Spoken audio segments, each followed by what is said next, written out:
Hello friends, आपका स्वागत है सिविलियन क्लासेस में। तो प्यारे बच्चों, आज हम बात करेंगे कॉन्ट्रैक्ट्स एंड अकाउंट्स में यूनिट 3 में कुछ पार्ट छूटे हुए थे, उसके बारे में हम लोग डिस्कस करेंगे। तो प्यारे बच्चों, हेडिंग देके रखिए, filling the tender by contractor and point to be observed by him. प्यारे बच्चों, जब कॉन्ट्रैक्टर किसी टेंडर को फिल करता है तो कैसे फिल करता है और किस किस पॉइंट पे वो फिल करने के दौरान ऑब्जर्व करता है। ठीक है प्यारे बच्चों, तो प्यारे बच्चों इतना जान लीजिए, हर कॉन्ट्रैक्टर का टेंडर फिल करने का जो तरीका होता है, जो मेथड होता है, वो अलग अलग होता है। वो स्किल एंड एक्सपीरियंस के आधार पर डिपेंड करता है ना। जो जितना ज्यादा एक्सपीरियंस होगा वो उतना ही आसानी और इतना इजीली से वो क्या कर सकता है, टेंडर को फिल कर सकता है। ठीक है प्यारे बच्चों, और किस किस पॉइंट पे वो डिपेंड करता है, किस किस पॉइंट पे वो ऑब्जर्व करता है, कब जब टेंडर को फिल करता है, वो हम अभी देखेंगे, है ना। तो देखिए प्यारे बच्चों, हमने लिख रखा है method of preparing a tender differ from contractor. प्यारे बच्चों, टेंडर प्रिपेयर करने का जो मेथड होता है वो डिफर होता है अलग अलग कॉन्ट्रैक्टर का। ठीक है ना। There are no definite method और प्रोसीड्यूर टू बी अडॉप्टेड। कोई ऐसा डिफिनिट मेथड और कोई ऐसा प्रोसीड्यूर नहीं है जो सारा का सारा कॉन्ट्रैक्टर उसी मेथड को डिफाइन, मतलब उसी मेथड को फॉलो करता है। ऐसा कोई डिफिनिट मेथड नहीं है। ठीक है ना। It depends upon individual skill and experience. प्यारे बच्चों, हमने पहले ही बोल रखा है कि टेंडर फिल करने का जो तरीका, जो मेथड है, वो स्किल एंड एक्सपीरियंस के आधार पे आता है ना। तो it depends upon individual skill and experience. पहले बच्चों, टेंडर फिल करने का जो तरीका है वो डिपेंड करता है कॉन्ट्रैक्टर के स्किल एंड उसके एक्सपीरियंस के ऊपर, है ना। However the following are the general guideline for preparing a tender. But कुछ ऐसे पॉइंट्स हैं, कुछ ऐसे गाइडलाइन है जिसके अंदर ही टेंडर को प्रिपेयर कर रहा है। तो ऐसा कौन सा गाइडलाइन है प्यारे बच्चों, और वो कौन सी बातें हैं जिसको देखते हुए टेंडर को फिल करता है, वो हम देखते हैं ना। पहला, the contractor will study the tender document carefully. सबसे पहले टेंडर भरने से पहले कॉन्ट्रैक्टर जो होता है ना, वो टेंडर डॉक्यूमेंट को बहुत ही केयरफुली रीड करता है, उसको बहुत ही अच्छे से पहले समझता है। The document should be consist of all drawing, specification and condition। पहले बच्चों, सबसे पहले क्या करता है कॉन्ट्रैक्टर, सारे डॉक्यूमेंट को बहुत अच्छे तरीके से रीड करता है, समझता है, और सबसे मेन जो डॉक्यूमेंट होता है वो होता है ड्राइंग, स्पेसिफिकेशन, और जो कुछ कंडीशन होते हैं वो कंडीशन को बहुत ही केयरफुली रीड करता है। After carefully study of drawing, specification etc, the contractor visit the site and forecast the condition. देखिए क्या बोले प्यारे बच्चों, जब वो ड्राइंग, स्पेसिफिकेशन और जितने भी डॉक्यूमेंट थे उसको केयरफुली स्टडी करने के बाद वो क्या करेगा, कॉन्ट्रैक्टर विजिट करेगा साइट पर। मतलब जो टेंडर निकला था जिस साइट पे बनाने के लिए, उस साइट पे जाकर पहले विजिट करेगा and forecast the condition under which he has to work. पहले बच्चों क्या करेगा, कॉन्ट्रैक्टर पहले विजिट करेगा साइट पर जाकर और फोरकास्टिंग करेगा, आइडिया लेगा कि किस कंडीशन में हमको वर्क करना है। अरे किस कंडीशन में, वहां पे साइट पे जाकर देखेगा कि जमीन कैसा है, वहां पे माहौल कैसा है, काम करने लायक एरिया है या नहीं। तो वो क्या करेगा, पहले उस कंडीशन को, जहां पे काम करना है उसके आसपास के कंडीशन, आसपास के एरिया को समझेगा and it turn their effect on price of each item.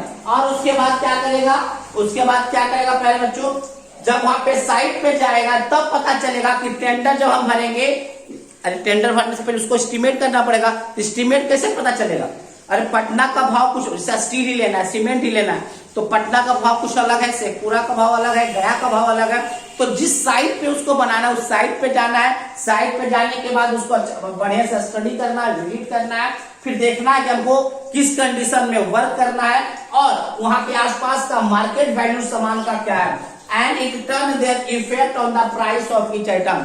और जितना भी आइटम लगने वाला है टेंडर में, मतलब कंस्ट्रक्शन में, तो उसमें प्राइस का क्या मतलब है, प्राइस कितना रहेगा लोकल मार्केट में, है ना। The contractor will collect the following data during the visit. जब वो विजिट करने जाएगा साइट पे तो बहुत सारे डाटा को कलेक्ट करेगा। वो कौन सा डाटा है, पहला local availability of material and their market value. सबसे पहले वो देखेगा जिस मटेरियल का यूज होगा कंस्ट्रक्शन में वो अवेलेबल है या नहीं और उसका मार्केट में क्या वैल्यू है। Local availability of required labour and their wages. पहले बच्चों जब हम काम करवाएंगे तो क्या करता है, लेबर का जरूरत पड़ेगा, तो लेबर वहां पे आसपास में मौजूद है या नहीं, और मौजूद है तो उसका क्या वेतन है, उसका क्या वेजेज है, वो भी हम लोग देखेंगे। Types of soil and depth of water table, बहुत इंपॉर्टेंट पॉइंट है प्यारे बच्चों। जब वो साइट पे कॉन्ट्रैक्टर जाएगा, तो देखेगा जिस साइट पे हमको काम करना है उस साइट का सॉइल कैसा है, क्योंकि सॉइल पे ही डिपेंड करेगा फाउंडेशन। और आपको पता है प्यारे बच्चों, फाउंडेशन करने में बहुत सारे पैसे खर्च होते हैं। तो अगर सॉइल अच्छा है तो पैसा भी खर्च कम होगा, अगर सॉइल कमजोर है तो पैसा भी ज्यादा फाउंडेशन बनाने में खर्च होगा।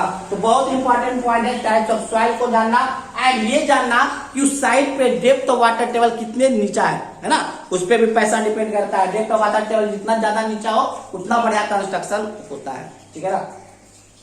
एक्सेस टू द साइट पे पहुंचने के लिए कितना साल होता है ना, कि साइट पे पहुंचने के लिए बहुत सारा मुश्किल हो जाता है ना।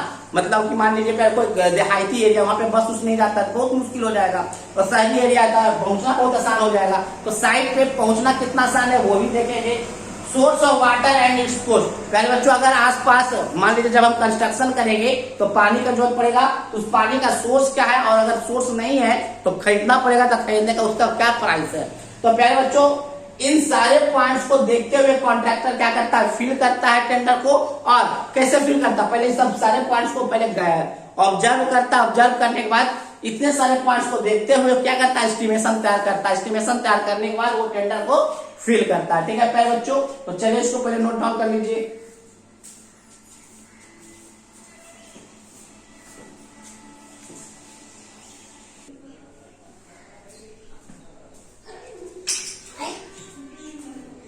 तो पहले बच्चों हम लोग हेडिंग देंगे procedure of submitting field in the tender. Tender document को, जो भरा हुआ जो टेंडर है, जो फील्ड टेंडर डॉक्यूमेंट है, उसको सबमिट करने का क्या प्रोसीड्यूर है, ठीक है ना। तो पहले जो सबमिट करने का कोई प्रोसीड्यूर नहीं है। सबमिट करने से पहले कुछ पॉइंट को आपको देखना पड़ता है। उस पॉइंट क्या देखना भाई, कि हम साइन किए या नहीं, हम टेंडर डॉक्यूमेंट के साथ ये आपका अर्नेस्ट मनी वाला चेक डिपॉजिट किए या नहीं, बात समझ में आया। पहला चीज देखेंगे कि कॉन्ट्रैक्टर खुद साइन किया है कि नहीं टेंडर डॉक्यूमेंट में। फिर देखेगा कि टेंडर डॉक्यूमेंट के साथ अर्नेस्ट मनी चेक के रूप में उसमें डिपॉजिट किया है या नहीं। फिर उसके बाद नेम ऑफ द वर्क, जो काम है, जो टेंडर का जो वर्क है वो टॉप में, इनवेलप के टॉप में लिखा है या नहीं। जो नेम ऑफ द फर्म और contractor should be written on top of the envelope, और जो कॉन्ट्रैक्टर का जो नाम है और या उस कॉन्ट्रैक्टर के जो कंपनी का नाम है वो इनवेलप के टॉप में लिखा है कि नहीं। तो बहुत सारे पॉइंट्स को लिखना पड़ता है, याद करना पड़ता है सबमिट करने से पहले।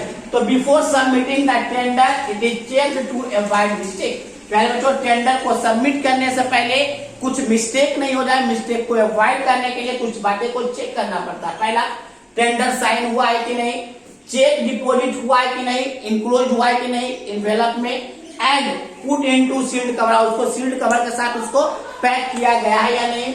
नेम ऑफ द वर्क, जो प्रोजेक्ट है, प्रोजेक्ट के काम को इनवेलप के टॉप में लिखा गया है या नहीं। कॉन्ट्रैक्टर अपना नाम या कंपनी का नाम इनवेलप के टॉप में लिखा है नहीं। तो पहले बच्चों फील्ड जो भरा हुआ जो टेंडर डॉक्यूमेंट होता है उसको सबमिट करने के जो प्रोसीड्यूर है, प्रोसीड्यूर ये नहीं है एक्चुअली, मिस्टेक से बचने के लिए कुछ पॉइंट्स है, ठीक है ना। चलिए अब इसको आप नोट डाउन कीजिए। अब हम लास्ट टॉपिक इस चैप्टर में पढ़ेंगे ये कि टेंडर को ओपन करने का क्या प्रोसीड्यूर है, बात समझ में आया। चलिए इसको नोट डाउन कर लीजिए।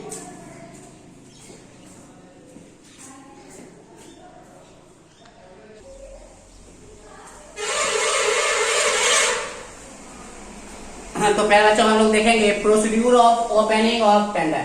टेंडर को ओपन करने के क्या प्रोसीड्यूर होंगे। तो प्यारे बच्चों देखिए, टेंडर को जब ओपन होता है तो टेंडर नोटिस में ये मेंशन होता है कि टेंडर को भरने का डेट ये है, और इस टेंडर को खोला कब जाएगा, खोलने का भी डेट, पार्टिकुलर डेट मेंशन होता है। ऐसा नहीं कि किसी भी दिन गवर्नमेंट उसको खोल सकता है, ऐसा नहीं होगा। दिए गए टेंडर नोटिस में, मतलब टेंडर नोटिस में दिया हुआ रहता है कि किस डेट में उस टेंडर को ओपन किया जाएगा, ठीक है ना। तो देखिए प्यारे बच्चों हमने क्या बोला, in case of government organisation the contract the tender are open on the date and time mention in the tender notice. प्यारे बच्चों जो गवर्नमेंट ऑर्गेनाइजेशन होता है, जब गवर्नमेंट ऑर्गेनाइजेशन का कोई टेंडर जब ओपन होता है तो किसी गिवन डेट या किसी गिवन टाइम पे ही होता है, जो कि टेंडर नोटिस में मेंशन होता है। कॉन्ट्रैक्टर और his representative will be present during the opening of tender. जब टेंडर को ओपन किया जाता है प्यारे बच्चों तो कॉन्ट्रैक्टर खुद वहां मौजूद होता है। अगर किसी कारणवश कॉन्ट्रैक्टर वहां मौजूद नहीं रहा तो उसका रिप्रेजेंटेटिव वो नहीं तो उसका कोई खास आदमी आएगा टेंडर जब ओपन होगा तो दूसरा प्रोसीड्यूर ये कह सकते हैं कि टेंडर खुलने के दौरान कॉन्ट्रैक्टर या उसका कोई ना कोई रिप्रेजेंटेटिव वहां पे मौजूद होना चाहिए। नेक्स्ट पॉइंट है प्यारे बच्चों, the name of the tender and the total amount क्वार्टेड by him is read aloud. प्यारे बच्चों हमने क्या बोला प्यारे बच्चों, जब सरकारी इंजीनियर क्या करेगा, उस टेंडर को खोलेगा तो सारे जितना भी आपका कॉन्ट्रैक्टर होगा वो क्या करेगा, जितना भी कॉन्ट्रैक्टर जो फॉर्म भरा होगा, टेंडर जो भरा होगा उसका क्या करेगा, प्राइस भी बोलते जाएगा कि ये कॉन्ट्रैक्टर ये प्राइस भरा है, ये कॉन्ट्रैक्टर ये प्राइस भरा है, ताकि जितने भी आसपास में कॉन्ट्रैक्टर बैठे हुए होंगे ताकि सबको पता चले कि सबसे लोएस्ट प्राइस में कौन कॉन्ट्रैक्टर फिल किया है। तो पहले जो हमने क्या बोला, the name of the tender and the total amount क्वार्टेड by him is read aloud. फिर उसके बाद क्या होगा, कॉन्ट्रैक्टर का नाम और टेंडर का नाम, टेंडर का नाम और कितना पैसा कौन कॉन्ट्रैक्टर भरा है वो पढ़ना स्टार्ट करेगा। कौन पढ़ना स्टार्ट करेगा, जो सरकारी इंजीनियर होगा, है ना, सरकारी नहीं मतलब जो कंपनी मतलब टेंडर निकाला था उस कंपनी का जो खास था वो पढ़ना स्टार्ट करेगा। और इस तरह से पढ़ेगा कि अदर जो कॉन्ट्रैक्टर है वो भी जान सके कि किसका प्राइस सबसे कम है। तो ये था प्यारे बच्चों टेंडर को ओपन करने के प्रोसीड्यूर। चलिए प्यारे बच्चों आज के लिए बस इतना ही। अगले वीडियो में एक मात्र और लेक्चर जाएगा और आपका ये यूनिट समाप्त हो जाएगा, एक और लेक्चर जाएगा, ठीक है ना। चलिए आज के लिए बस इतना ही, थैंक यू।